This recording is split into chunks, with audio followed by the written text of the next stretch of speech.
ასეთი დაძაბული სიტუაცია 2012 წლის შემდეგ არ ყოფილა. ცემატყება, კომპრომატები, ურთიერთბრალდებები, დაპირისპირებები, კვერცხები, ცოცხები და საბურავები, სამკვდრო სასიცოცხლო ბრძოლა ქართულ პოლიტიკაში.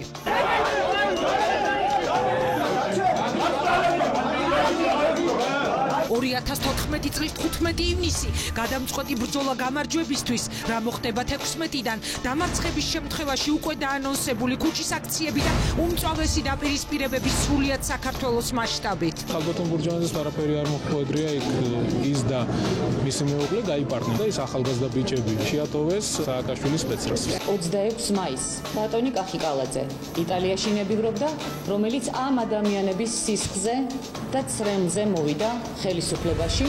ყველა ერთად-ერთ სტუდიაში დღეს არჩევნებამდე 2 დღით ადრე საღამოს 10-ზე ერთად ვუყუროთ, ერთად მოусმინოთ, ერთად დავფიქრდეთ, ერთად გავაანალიზოთ. ისინი გამარჯვებისთვის ემზადებიან ვინ როგორ და რა გზებით. პირველი ადგილობრივი თვითმმართველობის არჩევნებია საქართველოში, რომელზეც მთავრობა არ ძალადობს კანდიდატებზე. ეს არის საზოგადოების დაცინვა.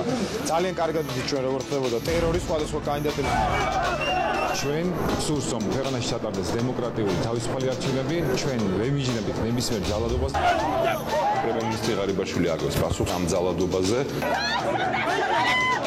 ყველა კითხვა, ყველა პასუხი, ყველას პოზიცია, ყველას რეაქცია. დღეს ზუსტად 22 საათზე ნინო ბურჯანაძე, ირაკლი ოქრუაშვილი, ეროსი კიცმარიშვილი, ირაკლი ბათიაშვილი, ეკა ბესელია, გიორგი გუგავა, ფიქრია ჩიხრაძე, ირმა ინაშვილი, ალეკო ელისაშვილი, ირაკლი ღლონტი. დიდი დებატები რეაქციაში პირველზე არანაკლებ მნიშვნელოვანი მეორე ადგილი ჩაანაცვლებს თუ არა ნაციონალურ მოძრაობას სხვა ძალა და ასრულდება თუ არა პრემიერ ღარიბაშვილის წინასაარჩევნო მუხარა ნაციონალების გაქრობასთან დაკავშირებით. ქართველმა ხალხმა მათ განაჩენი უკვე გამოუტანა. ნაციონალურ მოძრაობას ირაკლი ღარიბაშვილის წინააღმდეგ სარჩელი შეაქვს. დაკითხავს თუ არა საქართველოს პროკურატურა პრემიერ-მინისტრს. წინ დაძაბული და დიდი ეთერი გველოდება ვიწყებთ საღამოს 10-ზე.